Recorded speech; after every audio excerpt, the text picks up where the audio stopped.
ठीक है। अब हम बात करते हैं एनर्जी कंजर्वेशन कुछ टेक्निक्स की बात। जो हमारा सिलेबस था, सिलेबस में क्या है, किसी को hard copy? Yes ma'am.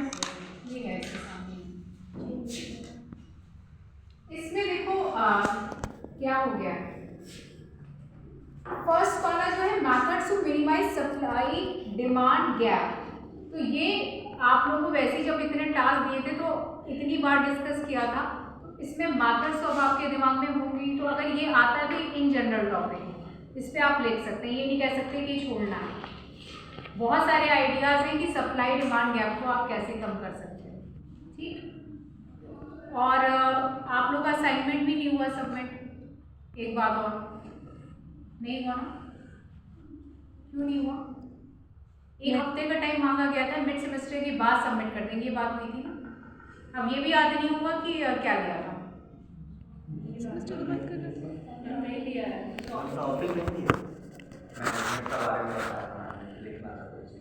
Class में रहोगे तो पता चलेगा। मैं मुझे जो मैनेजर वाला आपको कॉन्फ्लिक्ट करा रही थी ना, तो उसको इन रिटन देना था कि what are the degrees of a manager. कितना आया वो मेरे पास? मुझे ये तुमको पता नहीं कि इंटरनल्स भी लेंगे तुम लोग, वो भी हम चिंता करें। हमको क्या, हमारे पास असाइनमेंट नहीं है, हम जीरो चढ़ा देंगे। किसका लॉस होगा? मेरा तो कोई लॉस नहीं होगा। अब दो या ना दो, मेरे पास जिसका असाइनमेंट नहीं आया उसके 0 मार्क्स, अटेंडेंस में जो नहीं आया 0 मार्क्स।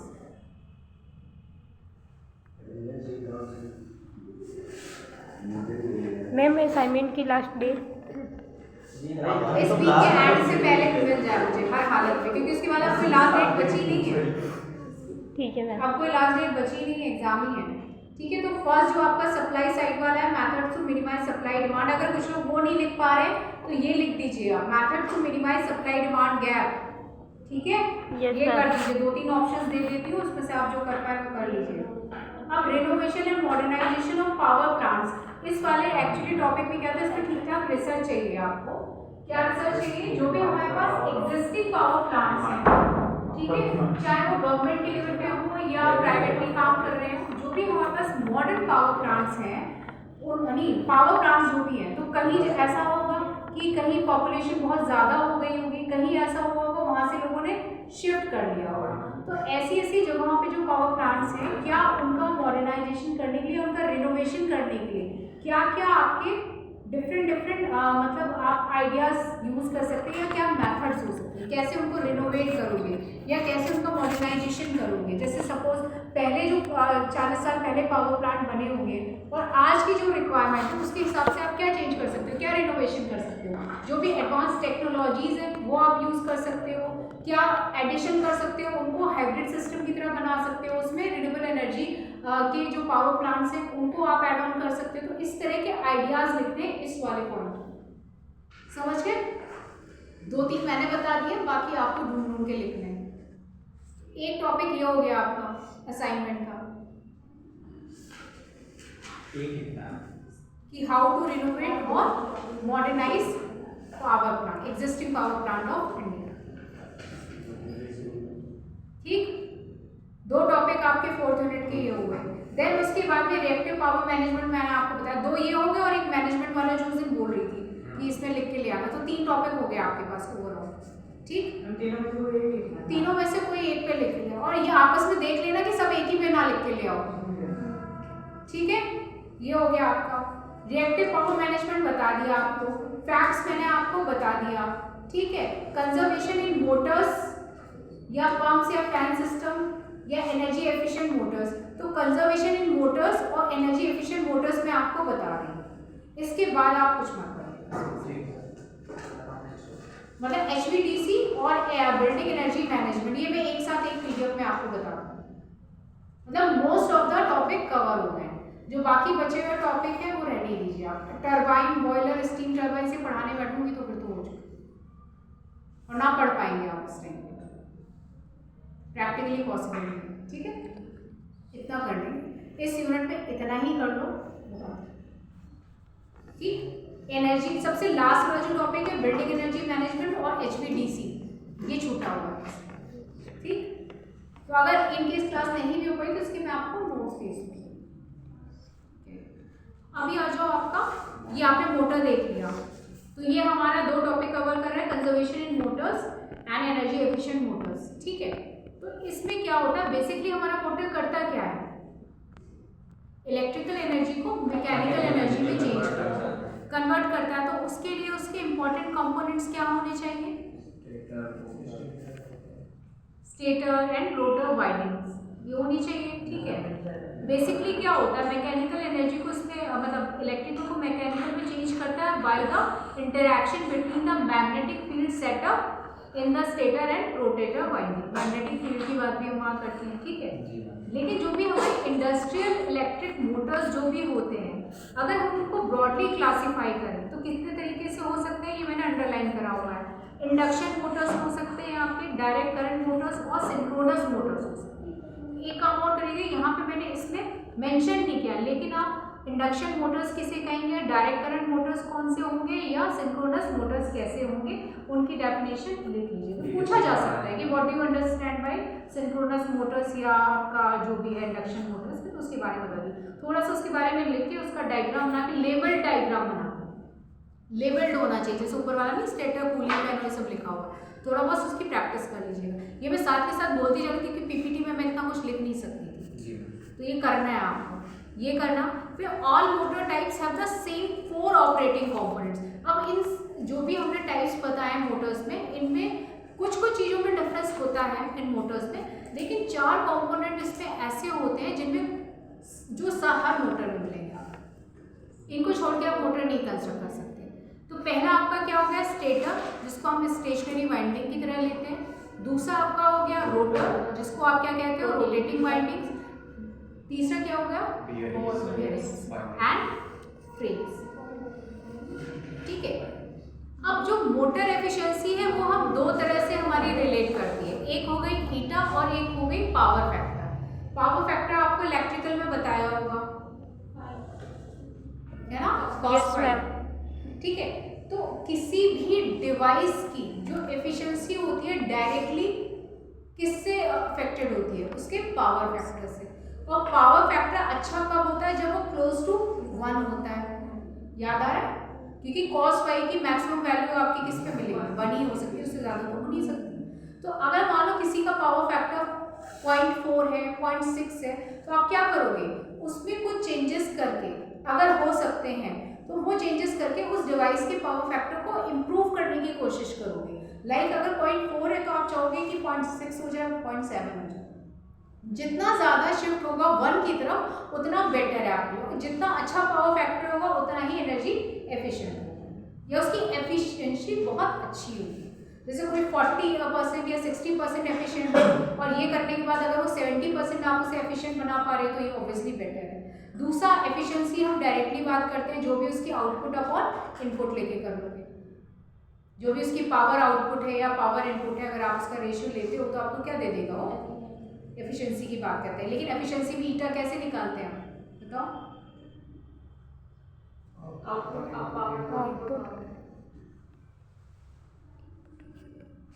चलो आ गया। फिर इसके बाद मोटर के कॉन्टेक्स्ट में अगर हम पढ़ते हैं तो नेक्स्ट मोटर एफिशिएंसी, जहाँ बहुत बड़ा बड़ा हमने लिखा हुआ है ना इसमें, उसके बाद नीचे देखिए द एफिशिएंसी ऑफ, मैं पढ़ इसलिए भी दे रही हूँ ताकि आप लोग देख लीजिए कि मैं सही जगह हम लोग पढ़ रहे हैं या नहीं पढ़ रहे हैं, उसी स्लाइड पे उसी पैराग्राफ में, तो इसको डिस्कस करेंगे। The efficiency of motor is determined by the intrinsic losses that can be reduced only by change in the motor design. Intrinsic तो जो भी है आपका एफिशिएंसी ऑफ मोटर्स को मेनली आप किससे डिटरमिन करोगे, बाय इंट्रिंसिक लॉसेस। और जो हमारे इंट्रिंसिक लॉसेस होते हैं वो किस पे मेनली डिपेंड करते हैं या कैसे रिड्यूस किए जा सकते हैं, basically by changing the motor design. ठीक है, मोटर के डिजाइन में अगर आप कुछ बेसिक चेंजेस कर दीजिए तो उससे आप उस लॉसेस को क्या कर सकते हैं, रिड्यूस। आप खत्म तो पूरी तरह नहीं कर पाएंगे, लॉसेस तो होंगे ही होंगे, लेकिन आप उनको क्या कर सकते हैं, रिड्यूस कर सकते हैं। अगर 40% लॉस हो रहा है तो उसको आप 30% तक ला सकते हैं या 25% तक ला सकते हैं। ठीक है, अब ये कहोगे कि इंट्रिंसिक लॉसेस क्या होंगे, तो इंट्रिंसिक लॉसेस को हम दो में डिवाइड करते हैं। एक आपका हो गया इंडिपेंडेंट ऑफ मोटर लोड, मतलब फिक्स लॉसेस होते हैं जो कि आपका जो भी मोटर लोड लगा, जिससे भी आपने मोटर को कनेक्ट करा हुआ है, जो भी लोड है उसका, उससे इंडिपेंडेंट हो, तो इसको हम क्या बोलेंगे, फिक्स लॉसेस। लेकिन और दूसरा क्या हो सकता है, वेरिएबल लॉसेस। ये किस में आ रहे हैं आपके, इंट्रिंसिक लॉसेस में ही आ रहे हैं। तो वेरिएबल लॉसेस में क्या होगा, वो डिपेंडेंट होगा लोड पे, ठीक। फिर उसके बाद में जैसे आप इन केसेस की बात करो तो फिक्स लॉसेस में कौन कौन से आ जाते हैं, जैसे आपके हिस्टेरेसिस और एडी करंट इफेक्ट्स होते हैं। जब आपने ट्रांसफॉर्मर पढ़ा होगा तो आपने ये जरूर पढ़े होंगे टर्म्स, 12th में मैं बता रही पढ़े थे ना, एडी करंट और हिस्टेरिस लूप की बात करें, लूप था वहाँ पे हिस्टेरिस है ना। These are independent. अब इनको फिक्स लॉसेस क्यों बोल रहे हैं, because these are independent of load and account for 20 to 25% of total losses. ये जो फिक्स लॉसेस होते हैं ये कंट्रीब्यूट करते हैं 20 to 25% ऑफ जितने भी लॉसेस है उनका 20 से 25%, यानी अच्छा खासा अमाउंट है इनका, ठीक है। अब इस मामले में efficiency is improve bye the use of thinner gauge, lower loss जो कोर स्टील है या वो क्या करते हैं, रिड्यूस करते हैं एडी करंट लॉसेस। अगर इस तरह से आप, इसका मतलब सोल्यूशन भी दे दिया गया है कि हमको ये पता हो, क्योंकि ये थोड़ा सा अब स्लाइड में था तो बहुत ज़्यादा डिटेल में नहीं लिखा, चाहो तो इसको रिसर्च करके थोड़ा सा और अपना आंसर अच्छा बना लेना। मेन बात ये कि हमारे जितने भी टोटल लॉसेस में 20 से 25% ये फिक्स लॉसेस होते हैं। एडी करंट से आप उनको कैसे रिड्यूस करोगे, उसका आपने गेज को अगर आप थिनर कर दो या और उसमें रिड्यूस कर सकते हो, और भी चीज़ें हो सकती है, सिर्फ इतना ही नहीं है ये करना। अब इसके बाद एक ग्राफ देखो, यहाँ पर थोड़ा सा बड़ा कर देती हूँ, इसमें आ जाओ। ये जो ग्राफ है देखो ऐसा, ये आपका क्या है, लोड वर्सेस क्या है, पावर फैक्टर, एफिशिएंसी है। अब यहाँ पे देखो नीचे क्या दिया, percentage of rated load, percentage of rated load है, यानी 25, 50, ये क्या है आपका लोड दिया हुआ है। और इस पे क्या दिया हुआ है हमारा, परसेंट दे रखी है कि कितना पावर फैक्टर, कितना क्या है, परसेंट ही है ना, पावर फैक्टर होगा। हाँ पावर फैक्टर। एक प्लॉट से आपका पावर फैक्टर बता रहे हैं और दूसरे प्लॉट से आपकी एफिशिएंसी बता रहे हैं, ठीक है। अब दूसरा फिगर क्या है, स्पीड वर्सेस पावर फैक्टर, कि मतलब ऑब्वियसली उसकी स्पीड पे भी काफ़ी कुछ डिपेंड करेगा, मोटर की स्पीड कितनी है आपकी, उसके हिसाब से उसका पूरा अंदर का कंस्ट्रक्शन और मैन्युफैक्चरिंग होगी। तो ये आपका क्या है, efficiency oblique power factor versus load. तो ये टिपिकल 3 फेज इंडक्शन मोटर के लिए बनाया गया है ये वाला ग्राफ। और बगल वाला जो है full load power factors at various speeds कैसे होते हैं। तो ये जो पावर फैक्टर है देखो 0.95 तक दिया है सेकेंड वाले ग्राफ में, है ना। इसमें देखो कहाँ तक जा रहा है मैक्सिमम, नीचे क्या है स्पीड, जहाँ पे स्पीड ज़्यादा हुई 3000 के अराउंड पहुंची, वहाँ पे देखो मैक्सिमम दिख रहा है आपको पावर फैक्टर, दिख रहा है ना।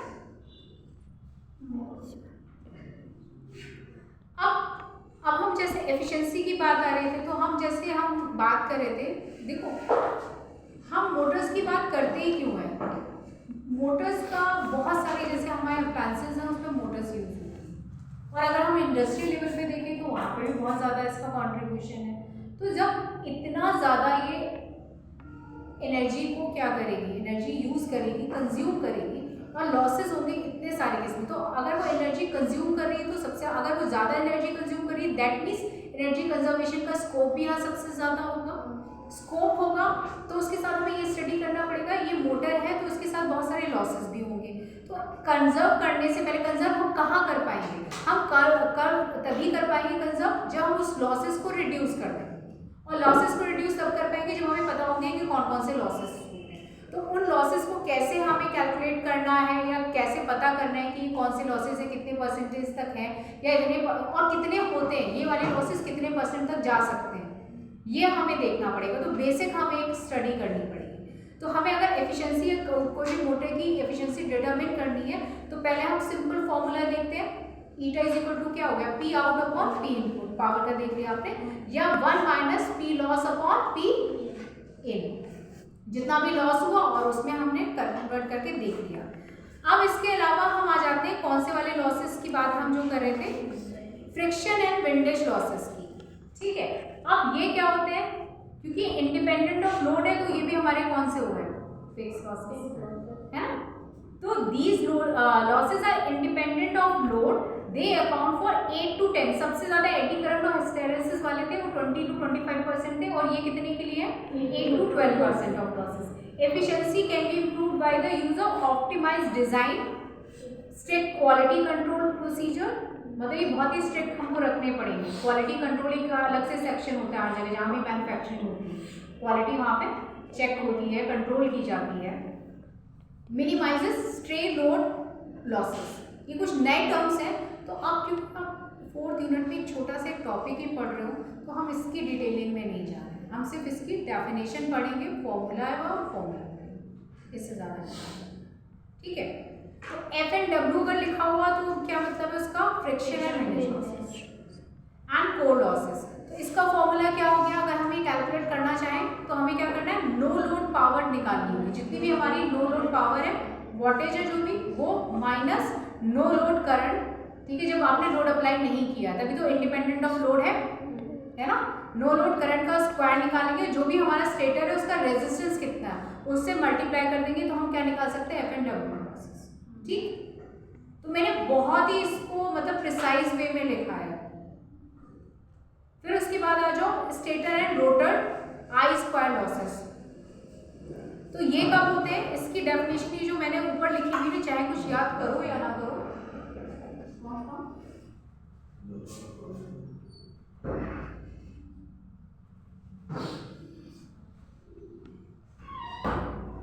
ठीक है, तो आई स्क्वायर लॉसेस में आपका क्या होगा, ये कब अपीयर होते हैं, when heat is generated by resistance from current flowing in the stator winding rotor conductor bars.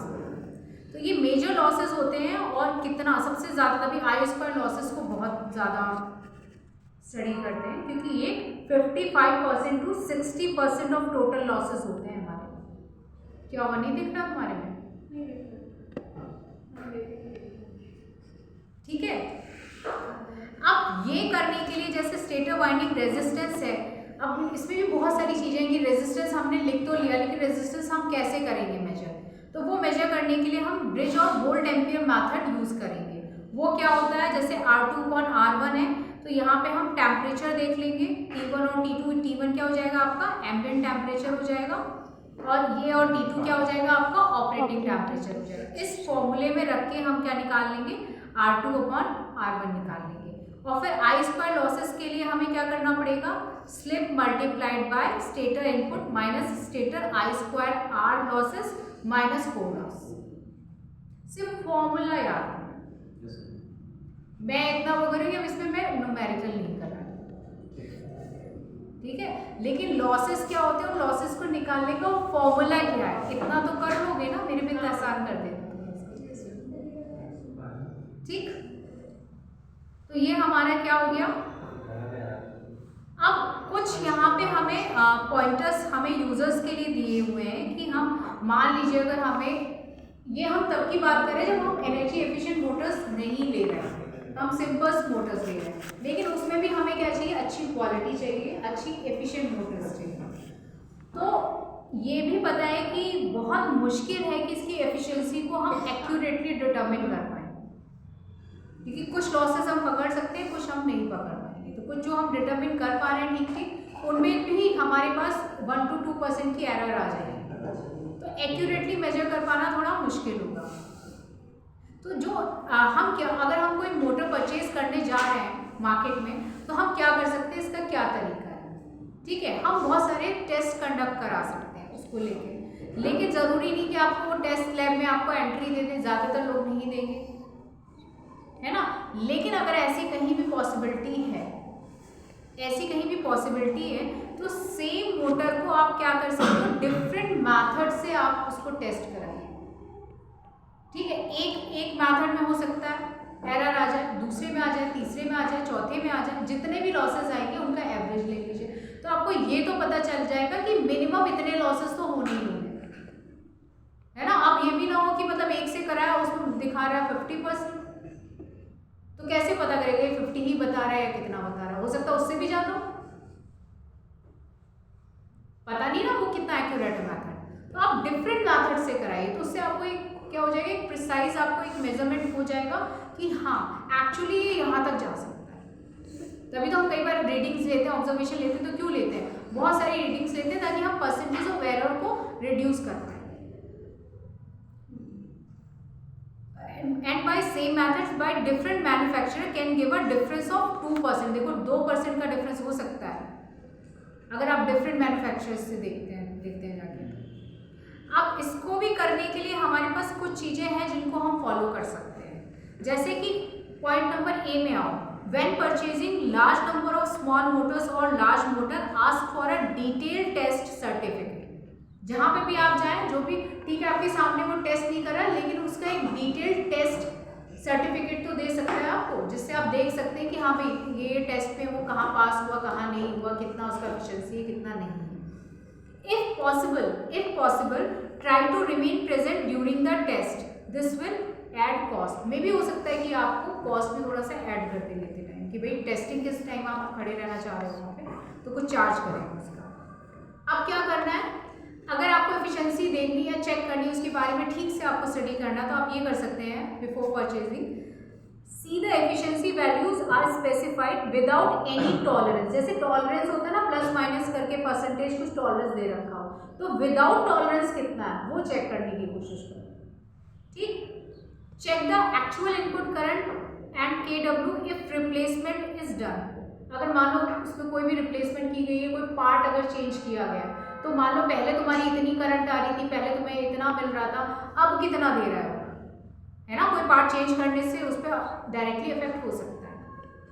For new motors keep a record of no load input power and current, ताकि आगे कोई दिक्कत आए तो हम उसको अगर चेक करना चाहें तो हमें वो हेल्प करेगा कि पहले क्या वैल्यूज थी या अभी क्या थी। फिर use values of efficiency for comparison and for confirming, rely on measured inputs for all calculation. तो मतलब जब भी आप जाएंगे डिफरेंट मोटर्स के लिए तो ये कुछ ऐसे टेक्निकल पॉइंट हैं जिनको आप स्टडी करके आप एक बेटर मोटर को लेके आप घर आ सकते हैं। ठीक है, वरना आप ऐसे लिखोगे तो अगर आपने ये चीज़ करी है ना एफिशिएंसी बेसिस पे या बाकी सारी चीज़ें आपने चेक किया, तो आप अगर उस पर अगर सही एफिशिएंसी वाली एक अच्छी एफिशिएंसी वाली मोटर लेके आ रहे हो तो ऑब्वियसली वो एनर्जी कंजर्व करने में आपको हेल्प करेगी, है ना। तो ये भी तो उसी का एक पार्ट हुआ अगर आप इतने अवेयर हैं तो। या अगर कोई बिल्डिंग मैनेजमेंट में है, कोई बिल्डिंग मैनेजर है या कुछ है, वो उसकी रिस्पॉन्सिबिलिटी होगी कि जो भी इसमें वहाँ पे इक्विपमेंट्स यूज़ हो रहे हैं, मोटर्स यूज़ हो रही है, वो इस तरह के टेस्ट से पास हो तो उनका सर्टिफिकेट भी देके तभी वो उसमें अलाउ ही करे कि वरना इसके अलावा इस बिल्डिंग में नहीं लगेगी, क्योंकि आधे से ज़्यादा परसेंट 10 से 20% तो लाइट यही कंज्यूम कर लेगा, है ना। तो ये सब उसकी रिस्पॉन्सिबिलिटी हुई। तो ये एनर्जी सेविंग टेक्निक्स में ही कहीं ना कहीं ये सारी चीज़ें आ जाएंगी आपकी, क्योंकि सिर्फ लगाना उसको फिक्स करना ही नहीं है। आप जो कंपोनेंट बाहर से लेके आ रहे हो क्या सही कंपोनेंट लेके आ रहे हो, या कोई जो इक्विपमेंट लेके आ रहे हो अप्लायंसेस लेके आ रहे हो क्या सही लेके आ रहे हो, वो आप तभी कर पाओगे जब आप जैसे 5 स्टार देखते हो 4 स्टार देखते हो, यही देख के तो लाते हो, है ना। अब ये कि बिल्कुल 2 स्टार का ले आओ फिर आओगे नहीं अभी तो इलेक्ट्रिसिटी बिल बहुत ज़्यादा आ रहा है तो तुम्हारा मैनेजमेंट एकदम खराब है, तो क्योंकि जहाँ से स्टार्ट करना था वहीं से तुमने नहीं देखा, है ना। तो मैनेजमेंट करने के लिए आपको जीरो से देखना पड़ेगा, जो आप चीज़ें लेके आ रहे हो, जो आपकी इलेक्ट्रिसिटी आगे चल के कंज्यूम करने जा रही हैं, उन पे भी आपको ध्यान रखना पड़ेगा कौन सी हम बेटर से बेटर लें और किन पॉइंट्स पे हम उसको चूज़ करेंगे, वो चीज़ें आपको पता होनी चाहिए। ठीक है, ये हो गया। अब इसके आगे भी कुछ दिए हुए हैं, अब इसमें कुछ मोटर स्पेसिफिकेशन दिए हुए हैं, नो लोड टेस्ट डेटा दिया है कि ये बताने के लिए मैंने डाला है इसमें कि इस तरीके से उस पर स्पेसिफिकेशंस दिए होते हैं जब भी आप कोई मोटर लेने जाते हो या होता है। अब इसका कुछ इन्होंने कैलकुलेशंस भी दिए हैं, लेकिन वही मैंने बोला न्यूमेरिकली मैं करवाती वैसे, ठीक है ना। अब आ जाओ एनर्जी एफिशिएंट मोटर्स पे। हमने नॉर्मल मोटर्स देख ली, ठीक है, नॉर्मल मोटर्स देख ली, उनकी एफिशिएंसी देख ली कि ऐसे एफिशिएंसी कैलकुलेट करते हैं या पावर फैक्टर का उनकी एफिशिएंसी पे क्या फ़र्क पड़ता है, प्लस उन मोटर्स में जो भी लॉसेस होते हैं वो इन जनरल लॉसेस तो होंगे ही होंगे, लेकिन उन लॉसेस को हम रिड्यूस कैसे कर सकते हैं वो देख लिया, उन लॉसेस को कैलकुलेट कैसे करना है वो देख लिया, सारे फॉर्मूले देख लिया। अब उसके बाद हम आ जाते हैं एनर्जी एफिशिएंट मोटर्स पे। तो एनर्जी एफिशिएंट मोटर्स में क्या होते हैं, they are typically 4 to 6% higher than the standard motors. जो भी हमने स्टैंडर्ड मोटर्स देखी उनसे 4 to 6% तक हायर एफिशिएंटली काम करते हैं। The power factor is same or maybe higher compared to standard motors. EEMs withstand wider voltage, EEMs का क्या मतलब है? Energy efficient motors. Withstand wider voltage, frequency fluctuations and higher ambient temperatures without breakdown. अगर हम standard Motors लेते हैं, अगर high level के फ्लक्चुएशंस होते हैं या वोल्टेजेस होते हैं, वो वहाँ पर ब्रेकडाउन होते हैं, ठीक है। लेकिन अगर हम उनकी जगह पे एनर्जी एफिशिएंट मोटर्स को यूज़ कर रहे हैं तो क्या होगा, एक तो वो हमारे सेविंग है, उस पर हमें डिफरेंस दिखेगा, प्लस वो लॉन्ग टर्म में चलेगी। मान लो एक बार आप मोटर लेके आए, घटिया क्वालिटी की लेके आ गए, फ्लक्चुएशंस हुआ, वो फूक गई, अब आप क्या करोगे, फिर दूसरी नई मोटर लेने जाओगे तो क्या हुआ, कॉस्ट बढ़ी ना आपकी। लेकिन एक बार नहीं, आप एक बार एक्सपेंसिव ही पड़ रही है, लेकिन आप एनर्जी एफिशिएंट मोटर ले आए उससे, इतनी जल्दी वो ब्रेकडाउन नहीं होगा जो पहले में फ्लक्चुएशन होने की वजह से हो गया, नहीं होता। तो एनर्जी एफिशिएंट मोटर्स का क्या होता है, वो जो स्टैंडर्ड मोटर्स होते हैं उनसे ज़्यादा एफिशिएंट होती है, ठीक है, और लॉन्ग टर्म में काम करती है। फिर क्या है, in the event of field repairs it retains rated capacity. Generally क्या होता है, जो स्टैंडर्ड मोटर्स होती हैं, अगर उसमें कुछ भी प्रॉब्लम आ जाती है, आप ही लोग घर वगैरह में करते होगे कि जो एक्चुअल प्रोडक्ट आपका आता है, चाहे आप टीवी लेके आए, फ्रिज लेके आए, या कुछ भी ऐसे अप्लायंसेस लेके आए, उसमें कहीं कुछ गड़बड़ हो जाए, उसके बाद आप उसमें जब भी कोई भी कंपोनेंट भले उस कंपनी का ही आप रिप्लेस करवाएं, तो भी उसकी जो आउटपुट है उसमें आपको कुछ ना कुछ डिफरेंस दिखता है ना। वो एक्चुअल में जो पहले में काम करेंगे, कंपोनेंट भले सेम कंपनी का बना, लेकिन कुछ जो मैन्युफैक्चरिंग डिफेक्ट्स होते हैं या मैन्युफैक्चरिंग बोलते हैं ना, आप आइडेंटिकल नहीं बना सकते, जो मैचिंग होती है ना वो नहीं हो सकती, तो वहाँ पे कुछ ना कुछ परसेंटेज का वहाँ पे क्या होता है, लॉसेस होते हैं। लेकिन एनर्जी एफिशिएंट मोटर्स में ऐसा क्या होता है कि अगर आपने कोई कंपोनेंट भी चेंज कर दिया तो भी जो उनकी रेटेड कैपेसिटी थी परचेजिंग के टाइम पे, उसको रिटेन करते हैं, ये इसमें अच्छा है, ठीक है। When repairs are carried out by less skilled workers and in inexact condition, मान लो एग्जैक्ट कंडीशन भी ना हो, इनएग्जैक्ट कंडीशन हो, और आपके पास जो वर्कर हो वो इतने स्किल्ड भी ना हो, तब भी वो इसको कर लेंगे, इसका फायदा ये होता है। फिर आ जाओ, अब जैसे हमने पहले बोला था, हमने उनकी डिपेंडेंसी बताई थी स्टैंडर्ड मोटर में जिससे पहले पढ़ा, अभी आ जाओ एनर्जी एफिशिएंट मोटर डिपेंड्स, यही वाली स्लाइड देख रहे हो ना सब लोग, yes ma'am. Energy efficient Motors depends on factors like, किस किस पे डिपेंड कर सकती है, मोटर प्राइस, ऑब्वियस सी बात है, अगर प्राइसिंग बहुत हाई होती है इस वजह से हर किसी के वो बजट में नहीं होती, तो क्या होता है, तो कम यूज़ होता है, ऑब्वियस सी बात है, अगर कोई चीज़ एक्सपेंसिव होगी तो लोग कम लेंगे, तो इतना उसका यूज़ नहीं होगा, यानी एनर्जी कंजर्वेशन में वो रोल प्ले कर सकती है, लेकिन हो नहीं पा रहा है उसकी कॉस्ट की वजह से। एफिशिएंसी रेटिंग भी पे भी डिपेंड करती है, एनुअल आवर्स ऑफ यूज़ पे भी डिपेंड करेगी। स्टैंडर्ड मोटर में भी 6 to 7 आवर्स ही चल रही है, लेकिन इसको आप और ज़्यादा आवर्स में भी काम कर सकते हो, ठीक है। एनर्जी रेट्स जो भी हैं, तो जो एनर्जी एफिशिएंट मोटर्स होंगी एनर्जी रेट्स पे भी डिपेंड करेंगी, जो उस टाइम टैरिफ चल रहा होगा आपका इलेक्ट्रिसिटी का, क्योंकि उसका जो कैपेसिटी है कंज्यूम करने की वो डिफरेंट होगी स्टैंडर्ड मोटर्स, है ना, तो यहाँ पे जो बिल आएगा वो भी डिफरेंट आएगा। फिर है cost of installation and down time, ठीक है, जो इंस्टॉलेशन कॉस्ट होगी उस पर भी डिपेंड करेगा, ऑब्वियसली डिपेंड करेगा, वो तो किसी भी केस में डिपेंड करता है। And the availability of utility rebates और अदर इंसेंटिव्स, जो भी बहुत सारे हमें इंसेंटिव्स मिलते हैं या कुछ सब्सिडीज मिलती हैं या कुछ बोलते हैं ना कि इतने % तक आप करेंगे, या लेते हैं आप ये वाली लेने जाएंगे तो इसमें हम इतने से इतने % का आपको रिबेट मिल जाएगा, ठीक है, या माफ़ कर दिया जाएगा, आपका जो भी टैक्स होगा उसमें उस टैक्स को माफ़ कर दिया जाएगा, क्योंकि रिबेट वर्ड आजकल बजट में भी बहुत आ रहा है, तो उससे थोड़ा सा फैमिलियर हो गए होंगे, है ना, तो ये हो जाता है। अब नीचे आ जाओ, फिर इसमें बहुत ज़्यादा मैंने नहीं बताया, यहाँ पे आपको एक 2 ग्राफ दिख रहे हो, इसमें देखो फर्स्ट वाला जो है शोज द, जो फिगर 1 है लेफ्ट वन जो है shows the dropping nature of efficiency of a standard at partial load, ठीक है, एक्स एक्सिस पे लोड दिया है, वाई एक्सिस पे परसेंटेज ऑफ एफिशिएंसी दी हुई है। अब इसमें जो ब्लू वाला कर्व है वो स्टैंडर्ड मोटर बता रहा है, और जो पिंक वाला कर्व है वो क्या बता रहा है, एफिशिएंट मोटर। तो अब यहाँ पे देखो किसकी एफिशिएंसी आपको परसेंटेज ज़्यादा दिख रहा है, एफिशिएंट मोटर, पिंक वाला, दूसरा एक कंपैरिजन दिखाया है initial and life time cost में। तो देखो जब हम स्टैंडर्ड मोटर्स ले हमें पता है कि वो चीपर है in comparison to efficient motors, ये हमें पता है। तो स्टार्टिंग में हम कॉस्ट वाइज तो हमारी बहुत सस्ती पड़ जाएंगी।